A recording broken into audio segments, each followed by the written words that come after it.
I've the best temperament. My temperament is the best. Listen to me.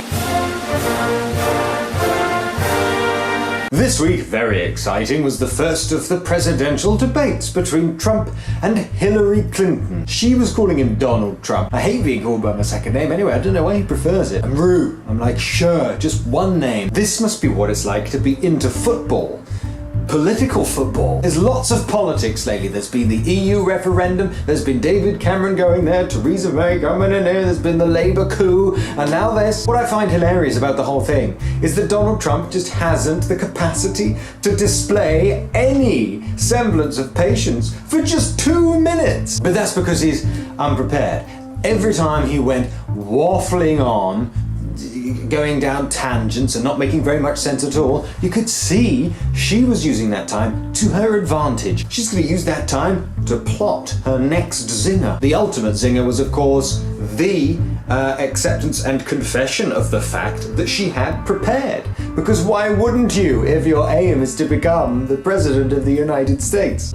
She looks the part. She looks presidential. She sounds presidential. Who's going to lift the United States and the world up in times of need or hurt? Well, it's not going to be Donald Trump, is it? It's going to be, we're shit, we're shit, we're shit, they're better than us, they shouldn't be because they're not us. I mean, at least in the UK here, the Tories, they convince themselves everything's fine, they try to convince us, we don't buy it, but at least, you know, they take sort of an optimistic approach. If I were a little girl, I'd be terribly excited.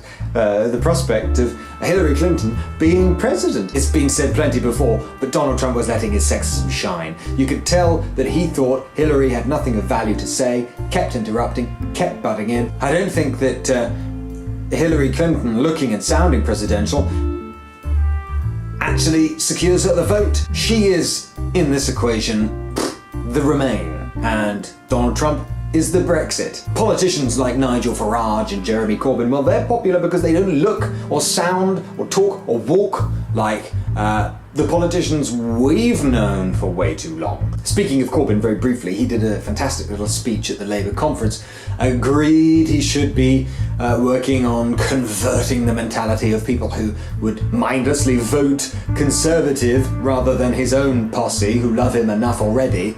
But still, he seems so much more confident in the role than he did before when he did his acceptance speech as leader the first time he was elected. In fact, he's looking more and more like a prime minister. Not in the same vein as David Cameron or Tony Blair, his own breed, which I think is quite interesting. Anyway, the only other thing I was going to say about the whole Trump thing is that there was an anti-Trump campaign. Joss Whedon got actors from his TV shows and his films, such as The Avengers, and got them all to sort of slag off Trump. I can hear them from here almost. The people, the supporters of Trump, the same way that Brexiteers was saying, what do these rich know-it-alls know about my life? People want change, they don't care necessarily what that change is, they just want a chink in the armor, they want to see difference. Donald Trump offers that, even if it is cataclysmic. The Remain camp got it wrong. They needed to campaign on the basis of people's individual lives, a real person's real life. The celebrities should